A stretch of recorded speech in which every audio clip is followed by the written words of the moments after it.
est sorti tout un peuple que nous appelons le peuple d'Israël. Et c'est avec ce peuple que Dieu va vouloir mettre en place un peuple moderne, un peuple différent, un peuple pour ramener les autres peuples à lui. Et c'est au travers de ces peuples qu'on appelle peuple d'Israël.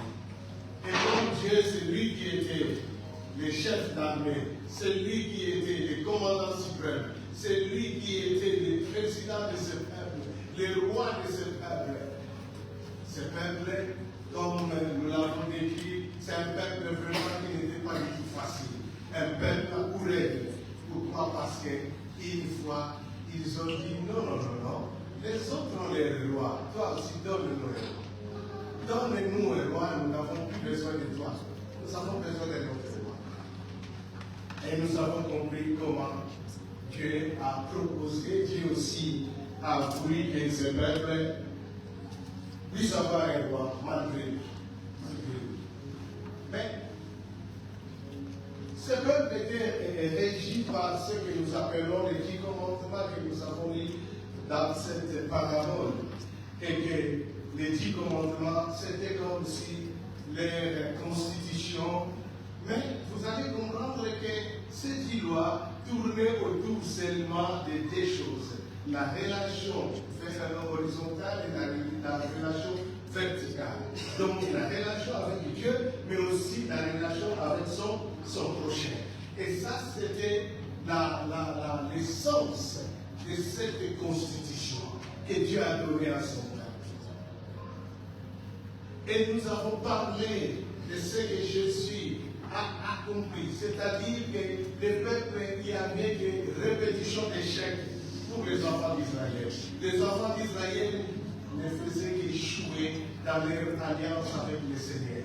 Et c'est pourquoi c'est quelqu'un qui est venu pour accomplir la loi que les enfants d'Israël avaient des difficultés pour accomplir.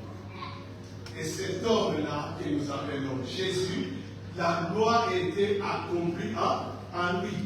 Et maintenant, les problèmes que nous avons pu traiter, c'était par rapport au propos même de lui-même Jésus, que je vous donne un nouveau commandement.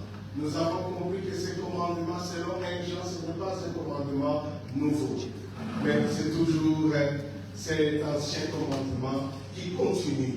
Mais nous avons parlé justement, les nouveaux commandements qu'il donne, c'est quelque chose d'autre. Et ça, c'est la vraie raison pourquoi nous sommes même ici.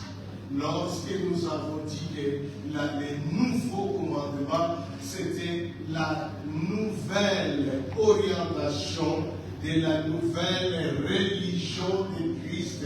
Et que cette religion a changé. Et que ce n'est plus, comme nous l'avons dit, le peuple d'Israël. Et ils étaient tous tournés autour de la loi, du temple et des sacrifices. Alors nous avons compris que la loi, c'est Jésus qui l'a accompli.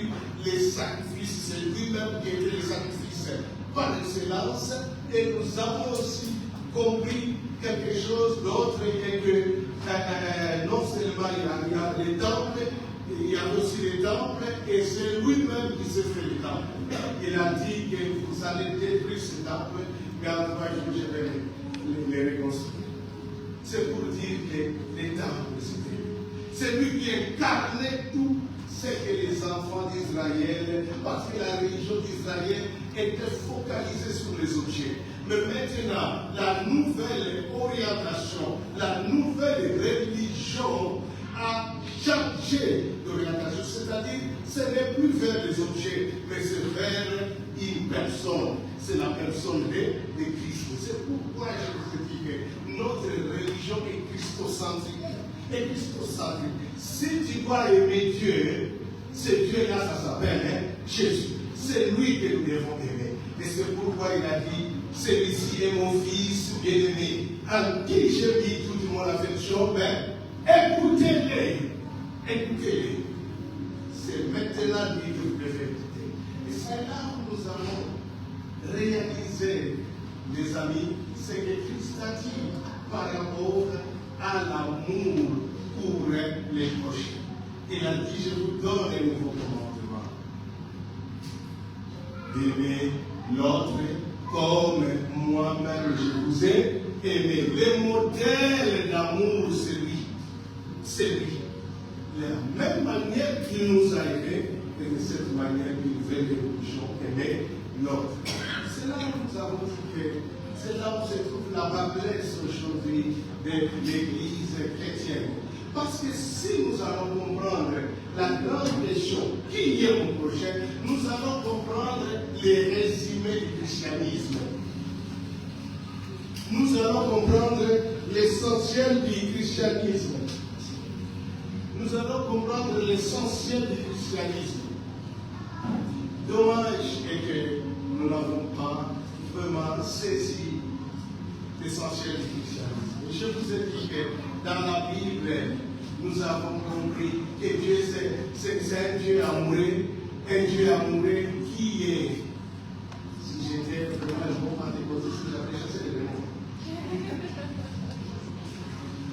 Dans le vrai christianisme, pardon.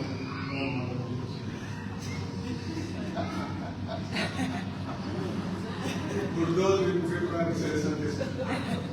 Ok. Non, il est à parce qu'il a.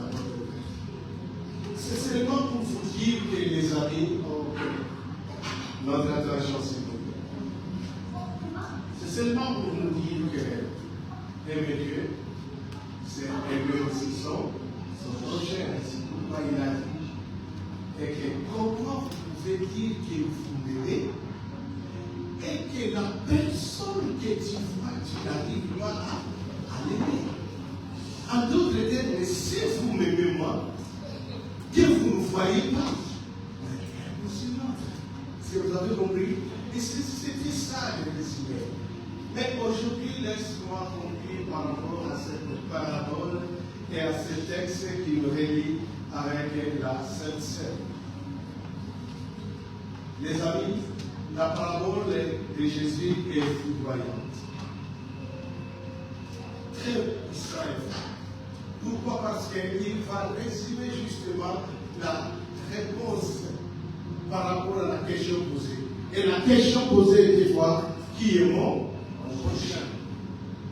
Et Jésus va donner une réponse, mais une réponse au travers de cette parabole que nous venons de lire. Une parabole qui m'a tellement bouleversé. Pourquoi? Parce que regarde le contraste qu'il va utiliser. La Bible parle de ce péché qui est revenu d'où? Il est revenu de Jérusalem pour aller où? À Jéricho. Vous savez, cette route entre Jérusalem et Jéricho, c'était une route dangereuse. Un chemin où le brigand se mettait. C'est-à-dire la parabole de Jésus, il n'a pas pris cette parabole en vain. Non, c'est par rapport à la réalité de la société juive de l'époque. Alors, c'était vraiment une route dangereuse. Ça fait dans tous les quartiers, dans tous les pays, il y a toujours parfois des points où c'est difficile. Je me rappelle au moins, nous tous nous le savons, en France, il y a par exemple des quartiers qu'on appelle des quartiers comment? Donc, ce sont des quartiers dangereux.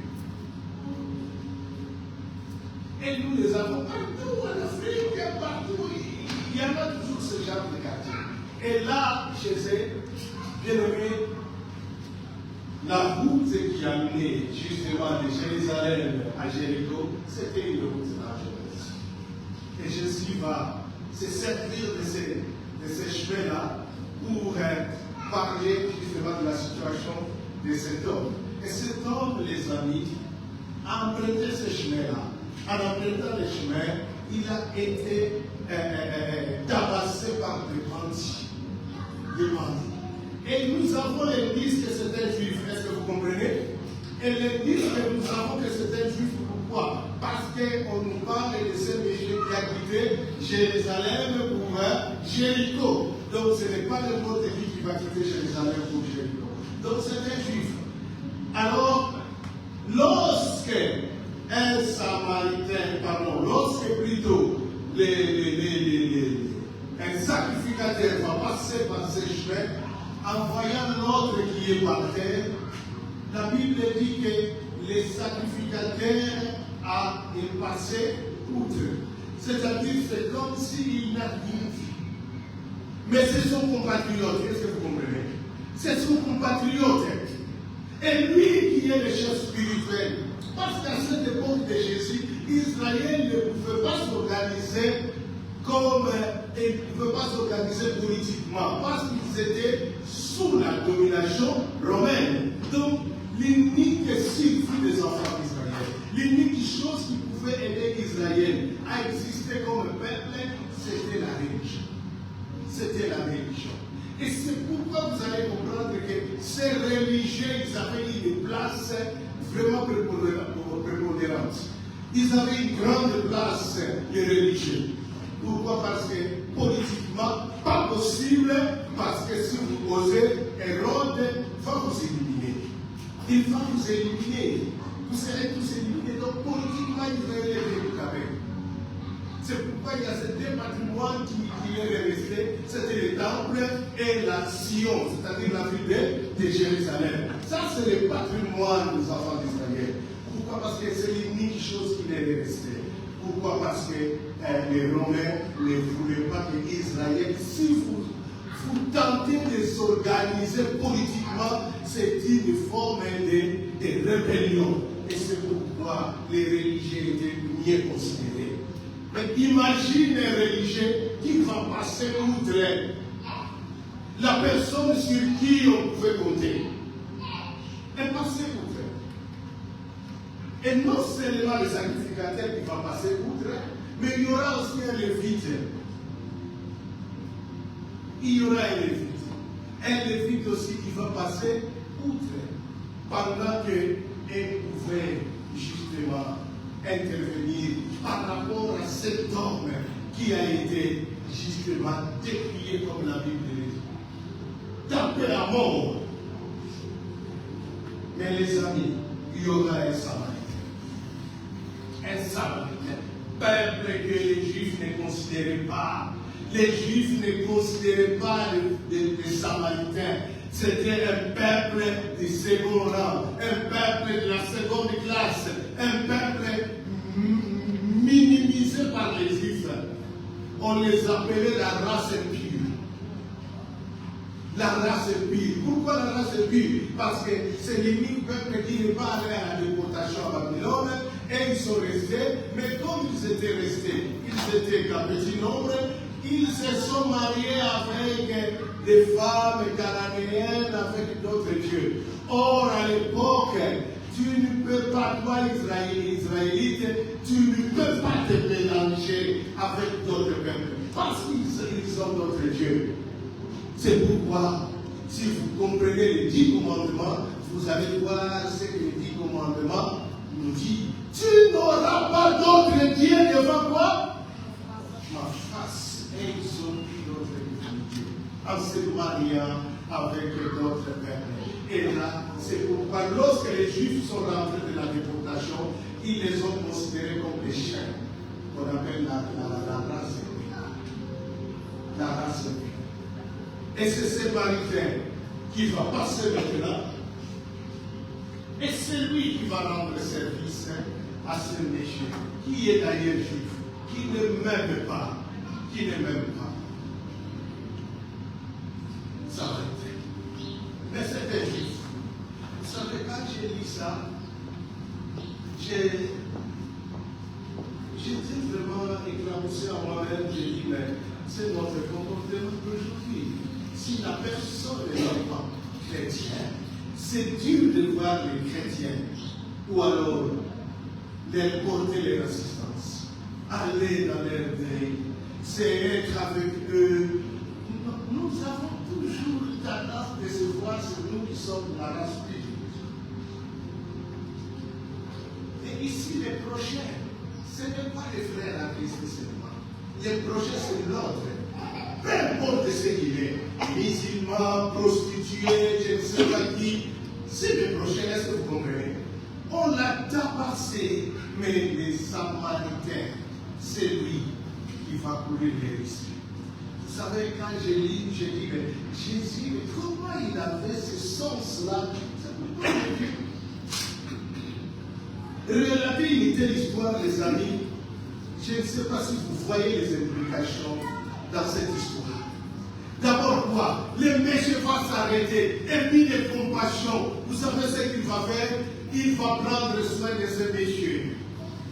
Il va prendre soin de ce méchant. Mais pourquoi prendre soin?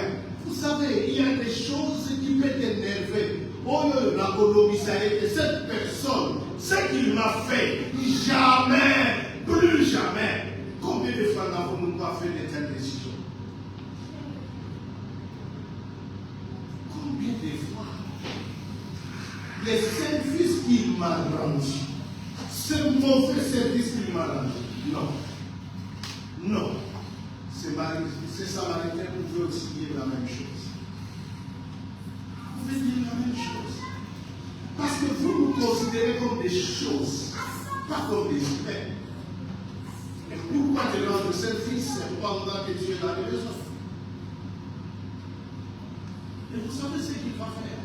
C'est là où je disais tout à l'heure que c'est choquant de voir ce que Dieu va faire au travers de ces Samaritains. Avant même de dire toutes ces choses, regardez bien. Si vous voyez, la personne, c'est un Samaritain. Qui dit Samaritain, race impure. Et non seulement il est de la race impure, il y a encore une autre chose. Il est étranger. Étranger face à ce juif. Et ça, ce n'est pas encore grave. Ce qui est grave, mes amis, non seulement c'est un étranger, mais c'est aussi un ennemi. Est-ce que vous comprenez? Vous vous rappelez de l'histoire de la femme samaritaine. Et qu'il n'y a pas une relation entre nous, les Samaritains, et vous, les Juifs. Donc vous êtes nos ennemis. Et c'est l'ennemi qui va à l'ennemi qui va rendre service. C'est pourquoi j'ai dit ça. Nous n'avons pas de relation. Quand tu n'as pas de relation avec quelqu'un, c'est-à-dire c'est un ennemi. Et les Samaritains vont rendre service à un ennemi, à un adversaire. Mais vous savez ce qu'il va faire? Il va faire de la substitution. Il avait sa monture, il va mettre l'homme qui est tabassé, qui est presque mourant. Il va le mettre dans sa monture et il va prendre les risques de marcher à pied. Vous savez les risques? Parce que les mêmes bandits peuvent surgir et les tabasser. Est-ce que vous comprenez? Et ça, c'est un risque pour ce monsieur. Mais il n'a pas vu ces risques. Il a seulement vu l'autre qui est en danger de mort. Et c'est ce qu'il a vu. C'est là où j'ai dit, mais c'est génial. C'est que c'est ça qui va faire. La question que j'ai aussi posée, qu'est-ce que tu feras et là pour parler? Quand est-ce que tu peux poser là pour parler?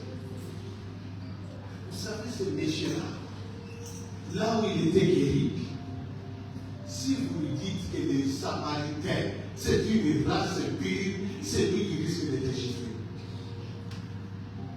Parce que mon peuple à moi est passé outre. Mais l'autre que nous minimisons, l'autre que nous ne considérons pas, c'est lui qui va me rendre le service. Qui va me rendre le service. Les amis, c'est intéressant de voir la situation dans cette direction. C'est ce que le Seigneur aimerait pour son Église. Vous savez, l'Église, nous sommes un peuple qui a le devoir. pour que nous puissions imprimer justement des valeurs du royaume dans cette société déchue, cette société malade, cette société qui a trop. C'est nous qui devons imprimer les valeurs du royaume. Pour attirer d'autres peuples vers Dieu. Pour que d'autres peuples voient comment Dieu est aimé pour sa famille.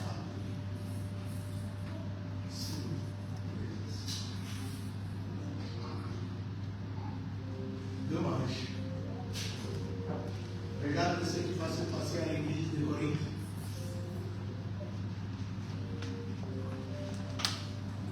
Et la Bible nous dit là, et que les gens marchaient sans pour autant attendre les autres. La création des classes sociales dans l'Église.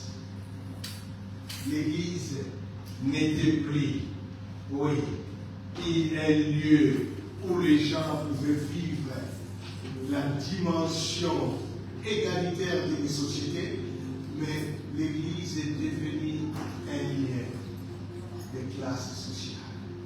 Ceux qui avaient l'argent à l'Église de Corinthe, ils apportaient la nourriture et à boire. Oh, les symboles de l'alliance que Christ va faire avec son Église, ce symbole n'est rien d'autre que la Sainte Seine. Si le signe d'appartenance au peuple de Dieu, c'est le baptême, mais le symbole de l'alliance, c'est le baptême. Et parfois, c'est la Sainte Seine.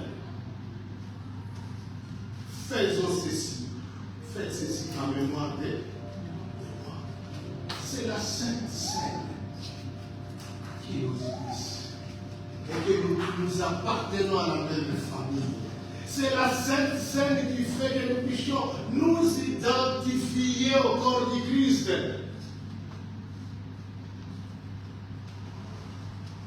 Et c'est la Sainte Seine. Dommage. Et que la Sainte Seine, c'est le symbole de l'alliance. Au lieu de les unir, au lieu que la Sainte Seine puisse les amener à produire justement les nouvelles valeurs de la société, une société différente, caractérisée par le partage et le vivre ensemble. Mais non, c'était autre chose. Pourquoi? Parce que la notion de l'autre a été bafouée. La notion de l'autre a été bafouée. Il n'y a plus la considération par rapport à l'autre. Plus de considération par rapport à l'autre. C'était terrible de voir que lorsque on néglige la notion du prochain, lorsque on néglige l'amour pour l'autre et les amis, ça a des conséquences. Vous savez pourquoi? Parce que c'est le symbole de l'alliance avec Jésus. C'est le symbole de l'alliance. Tout ce qu'il a fait à la croix, c'est pour que nous puissions vivre ce symbole-là. C'est-à-dire, tu remets en cause l'œuvre de la croix. Les gens pensent que remettre en cause l'œuvre de la croix, c'est seulement nier seulement je ne sais pas quoi. Non, c'est remettre en cause le projet de Dieu. Le projet de Dieu, c'est de faire de nous un seul peuple. Mais lorsque toi tu exclus l'autre, c'est-à-dire l'autre n'a plus de valeur à tes yeux. Et c'est seulement toi qui as de la valeur. Les amis, nos églises sont tellement chaotiques, tellement malades, tellement déprimées, parce que nous n'avons pas encore compris l'essentiel du christianisme. C'est ça l'essentiel du christianisme. Tout ce qui se passe ici, ce n'est pas dans l'ancienne alliance, dans la nouvelle alliance, où les gens sont morts, où les gens sont devenus infirmes, où les gens sont devenus, je ne sais pas, malades. Pourquoi? À cause des nôtres. Ce n'est pas dans la l'ancienne alliance. Si nous n'avons pas réalisé la place de l'autre, imaginez lorsque nous disons, il est mort pour moi. Lui va dire, il est mort pour lui. Rino va dire, il est mort pour lui. Jérémie va dire, il est mort pour lui. Donc, nous réalisons comment il est mort pour nous. Maintenant, toi, tu commences à inscrire l'autre. Qui es-tu? Et c'est là où, bien, nous devons comprendre une chose, que l'autre a une place. Et qui peut les considérer? C'est toi. C'est pourquoi le Seigneur dira, mais comment vous pouvez dire que vous m'aimez et que l'autre n'a pas de valeur? Ça veut dire pourquoi dans la Bible, vous allez remarquer là où il y a toujours la minorité, le regard de Dieu est dans la minorité.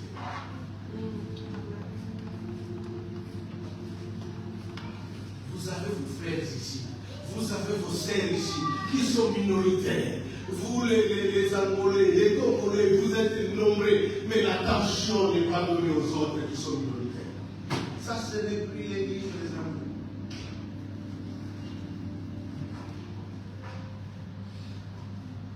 L'Église, c'est le corps. Et la chose la plus grave, même si on est minoritaire, même entre nous, on ne s'aime pas. On ne s'aime pas. Regarde les temps que nous prenons pour critiquer l'autre. En fait, les valeurs que nous devons imprimer dans cette société, les amis, ce sont des valeurs du royaume. Lorsque tu lis les fruits de l'esprit, c'est là où se cachent les valeurs du royaume. Raison pour laquelle les diables ne peuvent jamais reproduire le fruit de l'esprit, ni le produire.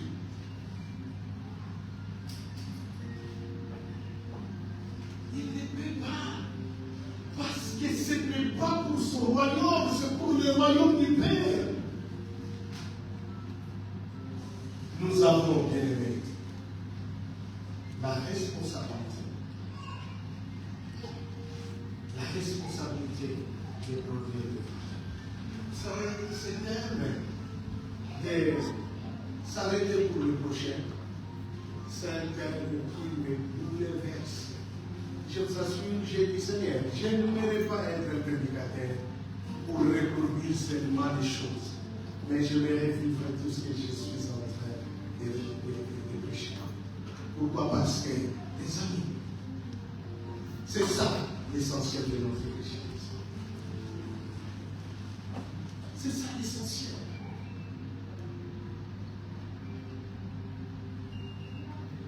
Dommage qu'il y a de ces gens-là avec qui tu parles maintenant.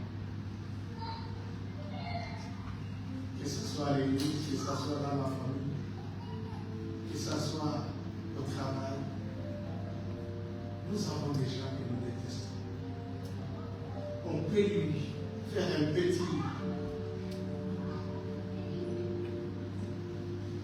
sourire, mais au fait, au plus profond de nous-mêmes, nous sommes conscients. C'est de là que je le déteste, c'est de là que je le déteste. Je le déteste. Pourquoi? C'est là où nous devons changer notre façon de faire les choses.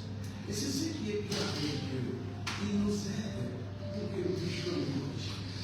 Et moi, j'étais très content de moi-même de voir comment Dieu m'a corrigé. Comment je voyais les choses différemment.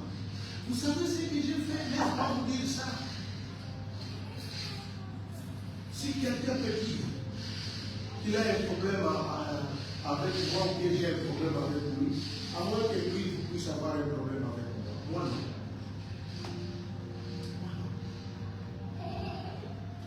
Tous ces gens-là qui m'ont fait du mal. Vous savez, il y a du mal, hein? Il y a vraiment du mal, on te fait du mal. Au point que tu peux seulement chier pour dire oui, là, c'est seulement au ciel. Ou alors en enfer. Mais le Seigneur m'a dit, corrige ça. Si tu m'aimes, regarde la manière dont tu peux m'aimer en aimant l'autre. Est-ce que vous avez compris? La manière dont tu peux m'aimer, c'est d'aimer l'autre. Lorsque tu aimes l'autre, c'est comme ça que tu peux prouver à Dieu que tu m'aimes.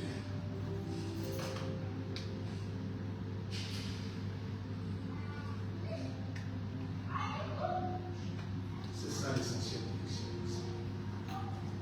C'est pourquoi les 10 commandements les tournés autour de ces 10 commandements. Ce n'est pas parce que tu as beaucoup gêné. Ce n'est pas parce que lorsque tu pries, tu peux prier une heure, 2 heures. Non, les amis. Ça peut paraître de la foutaise. Mais lorsque ta conscience est claire, vous savez les textes d'Éphésiens qui nous montrent justement en quoi nous sommes créés à l'image de Dieu selon sa ressemblance. C'est par rapport à des choses. C'est par rapport à la justice et par rapport à la sainteté. Être créé à l'image de Dieu, ce n'est pas quelque chose de lui ressembler physiquement. Non, tu ne te ressembles pas à Dieu physiquement. Tu te ressembles à Dieu par rapport à la justice et à la sainteté. Et c'est ce que Paul nous enseigne. Et la justice, il fait que tu sois vrai. La justice, il fait que tu sois honnête.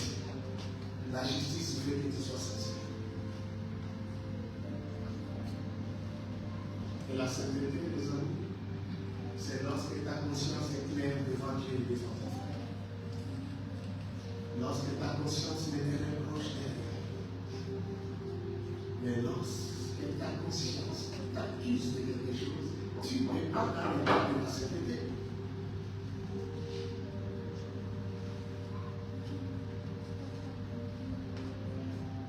Je viens m'arrêter ici. C'est une conclusion, c'est à prendre à laisser. Mais si tu veux vraiment entrer dans la nouvelle alliance avec le Seigneur, c'est vraiment le mot. Parce que nous avons compris. Vous savez qu'on appelle ça en théologie la règle d'or. La règle d'or de la théologie, c'est aimer Dieu et aimer l'homme. L'amour pour Dieu et l'amour pour l'autre. C'est ça la règle d'or. C'est ça la règle d'or. Nous n'avons pas autre chose. Dieu ne nous demande pas trop. Et c'est pourquoi, les amis, la Sainte Seine, c'est la nouvelle alliance avec Jésus. Veux-tu entrer dans cette nouvelle alliance avec lui? Il faut l'aimer. Aimer celui qui est à côté de toi. Peu importe, la personne peut être insupportable. La personne peut être, je ne sais pas comment. Non. Notre responsabilité, notre devoir, c'est de l'aimer. C'est de l'accepter. Comme ce péché les Samaritains a fait vis-à-vis de ces Juifs qui a été tabassé à mort.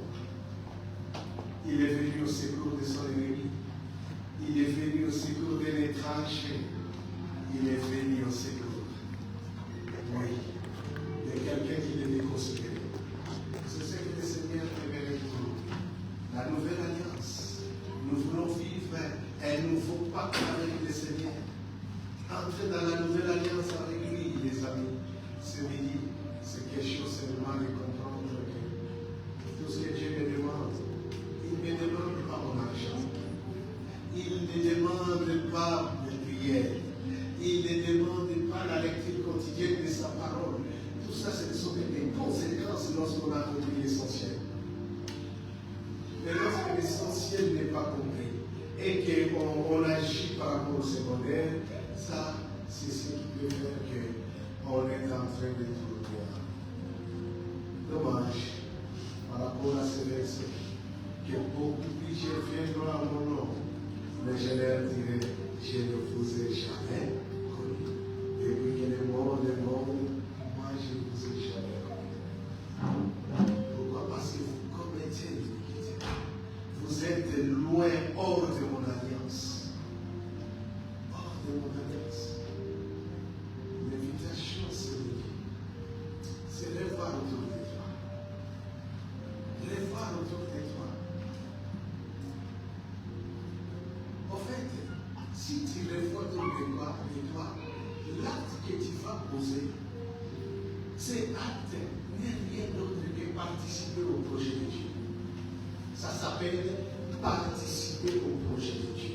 Tu participes au projet de Dieu qui a besoin d'unir son peuple autour du roi. Ma fille qui a fait la modération nous a parlé du roi. Nous voulons être, nous les sujets du royaume, nous voulons être autour du roi. Mais imagine nous qui adorons autour du roi, quand tu regardes, quand vous adorez pour dire, celui-là, je l'aime même pas. Mais comment tu peux adorer avec quelqu'un comme ça? Non. Réparons là où on devrait réparer. Je sais que parfois ça coûte cher. J'ai réparé les amis. Même des gens qui sont loin, qui m'ont rendu un mauvais service, que je ne pouvais même pas pardonner. Et j'ai quelqu'un qui m'a fait tellement trop du mal, comme Paul va nous dire, que Démas m'a fait du mal. Mais j'étais obligé d'écrire à ce monsieur, malgré que le mal que tu m'as fait. J'ai dit mon pardon. Sois calme avec toi-même. Je ne suis plus là pour te rendre des comptes. Te rendre des comptes. Si tu as la possibilité de téléphoner, téléphone. Si tu as la possibilité, parce que tu fais participer au projet de Dieu. Tu fais participer à l'alliance qu'il a fait avec nous. C'est pourquoi d'autres sont morts, parce qu'ils ont participé sans discernement. Ils pensent que lorsqu'on dit discerner, c'est voir est-ce que j'ai péché, est-ce que j'ai fait ceci avec. Et surtout, chez nous, les péchés les plus en vogue, c'est l'immoralité sexuelle. On pense que quand on n'a pas fait ça, on est bien avec Dieu. Mensonge, les amis. Ce texte d'un Corinthien parle de l'autre.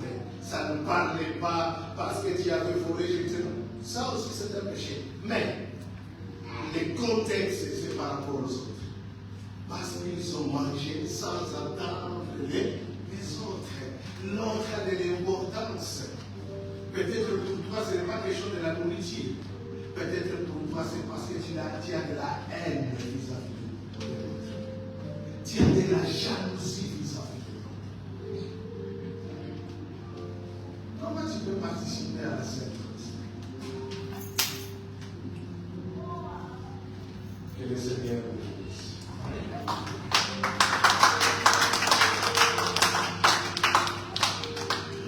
Vous savez, il y a des moments où nous pouvons dire certaines choses. La religion, ce que vous êtes en train de faire là, c'est bien. Vous acclamez, mais ce sont des actes religieux. Maintenant, le Seigneur aimerait que tu passes aux actes chrétiens, qui prouvent ta chrétienté. Parle-lui. Dis-lui, Seigneur, j'aimerais entrer dans la nouvelle alliance. J'aimerais me réengager pour que je puisse vivre une nouvelle alliance. Peut-être que tu as la haine dans ton cœur contre même ta femme ou ton mari. L'autre ne sait même pas. Il n'est pas au courant. Même vis-à-vis de ton fils, même vis-à-vis de tes parents, ils ne sont pas au courant. Le Seigneur aimerait que tu règles ça. parce que tu veux participer à son projet. Le projet de Dieu, c'est de faire une relâche. C'est ici. Le projet de Dieu, c'est de unir tout le monde au pied de la croix. Amen. Nous allons prier. J'aimerais que tu pries pour toi. Prie pour toi. Vous savez, les chrétiens, ils sont tellement dangereux. Je vous dis esquiver certaines choses. Ah non, mais avec celui-là, mais je n'ai pas de problème. Mais je me suis rendu compte que le Seigneur désirait une transparence dans mon cœur. Le Seigneur a voulu que je sois frère avec moi-même, parce que c'est ça la justice. Le Seigneur a voulu que je sois honnête avec moi-même. Et c'est ça la justice. Ne tourne pas autour. Mais sois direct avec le Seigneur. Arrange-toi. Entre dans cette nouvelle alliance. S'il ne nous faut pas avec Jésus, Seigneur, maintenant, c'est toi que j'ai choisi. Ah oui. Sois là pour nous. Tu connais bien ta vie, ton problème, tout ça. Je fais ma part. Maintenant, c'est à toi de faire ta part. Est-ce que nous pouvons prier? Tu peux prier. Et j'ai continué à demander à Dieu de me révéler encore des choses dont peut-être que j'ai pu oublier. Pour que je puisse me mettre en ordre. Me mettre en ordre avec lui. Tout ce qui est sous ton pouvoir, fais-le.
L'individu n'existe que sur le plan biologique.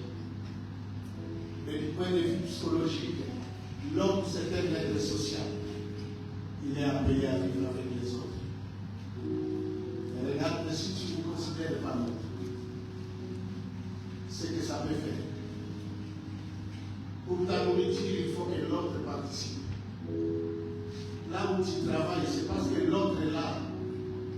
Il a créé cette entreprise. L'habit que tu portes pour montrer aux autres l'autre qui l'a fait. C'est-à-dire nous sommes obligés à dépendre de l'autre. C'est pourquoi mettons toutes nos relations claires avec l'autre. Tu as besoin de l'autre. C'est impossible de vivre soi-même.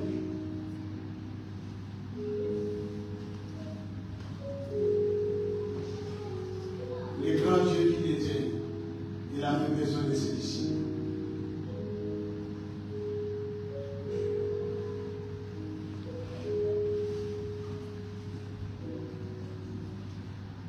Papa, merci. Ce n'est pas à force de parler que nous arrivons, que nous allons revenir sur la vraie raison. Mais nous savons que Père de gloire, un seul mot suffit, Père, pour que nous puissions réaliser ce que tu fais pour nous. Papa, Viens au secours de nos cœurs. Regarde comment ton église est déchirée. Regarde comment, Père de bien de gloire, nous sommes qui est dans les groupuscules et que les autres n'ont pas de place dans nos petits groupes.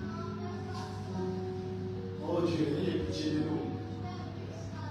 C'est à nous d'imprimer les valeurs de Maillot pour que ceux du dehors puissent voir en nous, Père de gloire, les hommes et les femmes qui s'aiment, les hommes et les femmes qui vivent la vraie unité. Et que les problèmes des nôtres, c'est aussi mon problème. Comme nous l'avons vu avec ces Samaritains, qui a oublié les risques qu'il lui-même courait pour Seigneur s'impliquer à la tragédie de l'autre. Papa, viens au secours de nos filles. C'est toi que nous voulons, Seigneur. Ta présence. Viens aimer. Viens aimer. Amen. Merci à notre Seigneur.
Quel contexte que je devais prendre pour la Sainte Seine. J'étais focalisé sur le contexte biblique. Mais le Seigneur m'a dit, va à 1 Corinthiens, parce que c'est ça qui est la Sainte Seine. Là, c'est ce que le Seigneur a partagé, mais là, je voudrais qu'on puisse tirer les leçons qui sont importantes dans ces contextes d'1 Corinthiens. Et j'aime le Seigneur parce que ce qu'il me montrait ce matin, c'est comme si on était ensemble avec les pasteurs en train de méditer la même chose. Mais je vous assure qu'on n'était pas ensemble, je ne savais pas de quoi est-ce qu'il devait parler. Mais ce que j'ai annoté, moi, par rapport à ce que je devais dire à cette scène, c'est presque ce que le pasteur a déjà dit. Je ne peux pas faire une prédication. Et je m'arrête juste me conscientiser par rapport à la Sainte Seine. Ce moment, pour beaucoup, est pris comme un moment de se sanctifier, en fait, d'être bien un moment d'être confronté face à nos situations de péché, de nous examiner non par rapport à d'autres choses, mais par rapport au péché, et nous participons à la Sainte Seine pour se sentir mieux. Mais quand Paul parle dans 1 Corinthiens 11, 23, il ne parle pas par rapport à la sainteté, il ne parle pas par rapport au péché, comme le pasteur a déjà dit. Mais il commence par faire un reproche. C'est là où je puis contextualiser. Donc c'est la première fois que j'étais confronté à ce texte comme ça, ce matin. Il dit, j'ai entendu que parmi vous,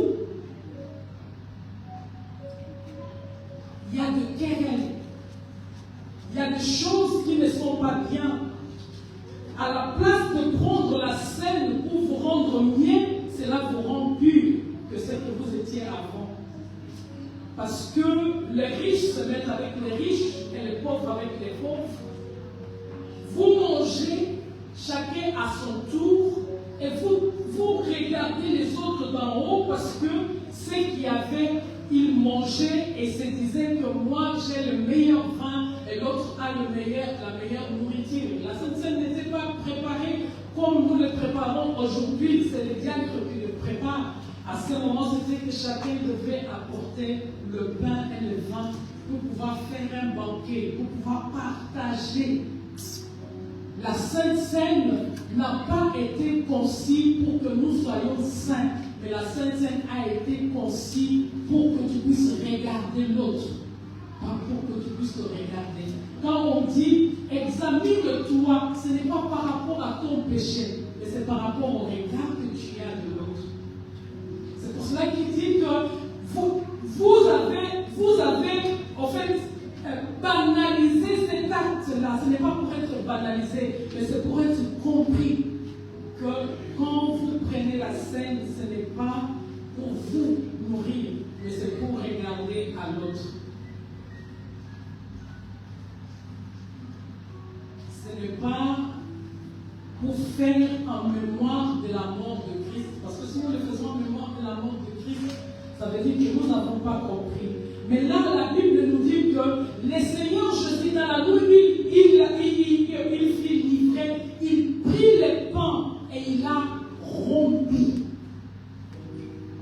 Il n'a pas rompu le pain pour qu'il puisse en manger seul, mais il a rompu le pain pour pouvoir en partager. Et là, la Bible nous dit que faites ceci en mémoire de moi. Ce n'est pas rompre le pain et manger tout seul, mais c'est rompre le pain, faites en mémoire de moi, en rompant le pain, en partageant avec l'autre. Donc la Sainte Seine, ce n'est pas pour que nous sentons mieux que les autres, mais c'est pour que nous puissions partager le pain. Ça veut dire que c'est pour s'arrêter pour le prochain. Quand nous allons prendre tout à l'heure, nous allons prendre autrement. Nous fermons les yeux pour prier quand nous prenons la Sainte Seine. Ce n'est pas pour fermer les yeux, mais c'est pour regarder l'autre. Apprenons à prendre la scène en regardant l'autre. Apprenons à prendre la scène en se mémorisant de ce que Christ a fait. Qu'est-ce qu'il a fait? Il s'est donné comme un sacrifice. Un sacrifice vivant. Si nous mangeons seulement en mémoire de Christ par rapport à ce qui s'est passé à Golgotha, ça veut dire que nous mangeons seulement par rapport à sa mort. Et si nous partageons le pain par rapport à l'autre, ça veut dire que nous continuons à faire vivre ce Christ qui est mort et ressuscité. Et c'est l'objectif de la Sainte Seine. Nous allons le prendre tout à l'heure, mais c'est vraiment en prenant en mémoire de Christ qui s'est donné pour nous, pour toi et moi. Et il ne s'est pas privé, mais il a pris cela, il a dit, faites ceci en mémoire de moi chaque fois que vous en boirez et chaque fois que vous mangerez. Nous allons participer à la scène.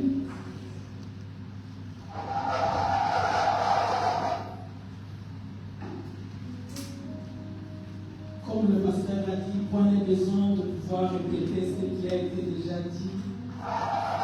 Mais j'aimerais juste vous dire ce que la parole dit. 1 Corinthiens 11, 23. Car je récite du Seigneur ce que je vous ai enseigné. C'est que le Seigneur Jésus, dans la nuit où il fit livrer, il prit du pain. Et après avoir rendu grâce, les rompit. Et dit, ceci est mon corps qui est rompu pour vous. Faites ceci en mémoire de moi. Et dit, même il dit, après avoir soupé, il prit la coupe et dit, cette coupe est la nouvelle alliance à mon sang.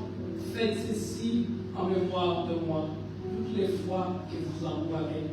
Car toutes les fois que vous mangez de ce pain et que vous buvez de cette coupe, vous annoncez la mort du Seigneur jusqu'à ce qu'il revienne. Il y a un futur, il y a un passé, faire en mémoire, et jusqu'à ce qu'il revienne, c'est l'Écriture. Ça veut dire que nous devons partager le pain chaque fois jusqu'à ce qu'il revienne. Nous allons prendre la scène. Nous allons pas faire comme d'habitude.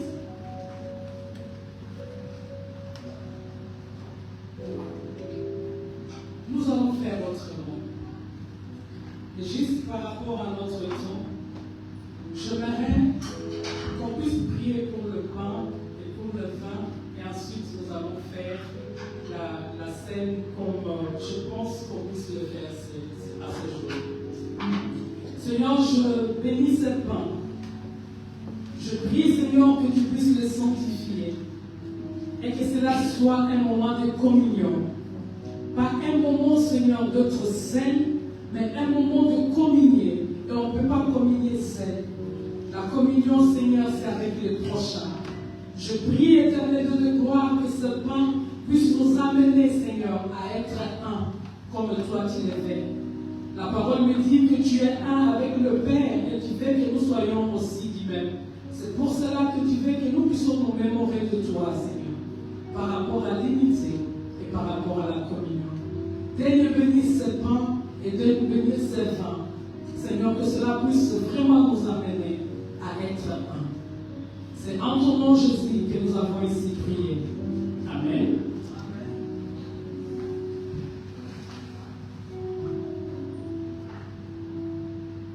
Ce n'est pas moi qui va donner au prochain, mais c'est toi qui vas donner au prochain. Amen. Ce que tu prendras, tu vas le partager avec celui qui prend la scène. J'aimerais que ceux qui prennent la scène puissent peut-être se mettre debout pour être identifiés, pour que le pain ne passe pas dans beaucoup de mains, mais que ça passe directement à ceux qui participent à la scène. Ceux qui vont participer à la scène peuvent se mettre debout. Et encore une fois de plus, quand tu vas t'examiner, ce n'est pas par rapport à tes péchés, parce que ici, personne ne prie, mais c'est par rapport au prochain. Par rapport au prochain. Quand tu prends le pain, passe-le à l'autre. Et quand tu prends le pain, passe-le à l'autre. Amen.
peut paraître banal.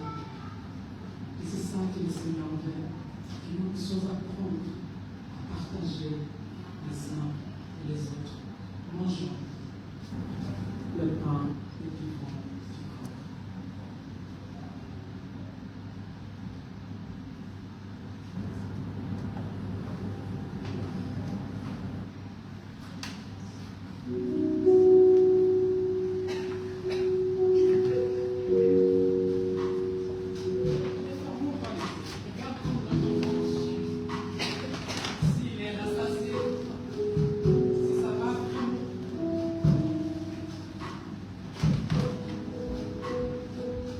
corps.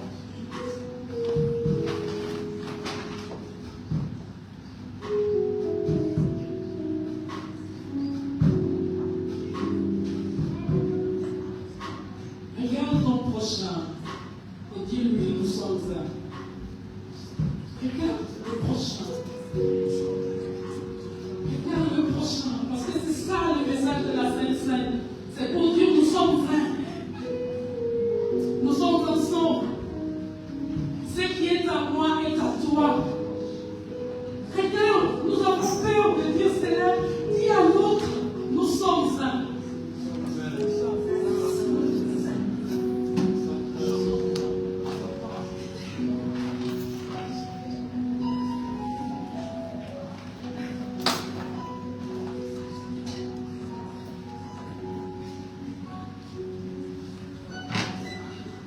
Que chacun se trouve à soi-même et qu'ainsi il mange du pain et boive la coupe.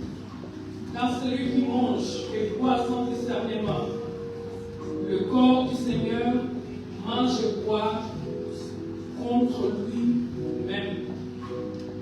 Seigneur, nous avons participé à la scène. Nous voulons être meilleurs. Nous ne voulons pas continuer à être ce que nous sommes. Mais nous voulons être, Seigneur, mieux, Éternel de gloire. Aide-nous à pouvoir y être. Aide-nous, Seigneur, mon Dieu, mon roi, à pouvoir regarder les projets comme soi-même. Aide-nous à t'aimer, Seigneur, mon Dieu. Parce que ton amour est incommensurable. Tu nous as aimés d'un amour éternel que tu n'as pas regardé de qui tu étais. Tu es descendu du ciel pour pouvoir nous aimer. Tu es descendu du ciel éternel pour nous faire un. Tu es descendu du ciel pour nous sauver. Tu es descendu du ciel éternel de gloire pour nous perfectionner. Nous voulons marcher, Seigneur, selon ta volonté. Et ta volonté est que nous puissions nous aimer les uns et les autres. Merci pour ce repas. Que ton nom soit loué et que ton nom soit glorifié. En Jésus, nous avons ainsi prié. Amen.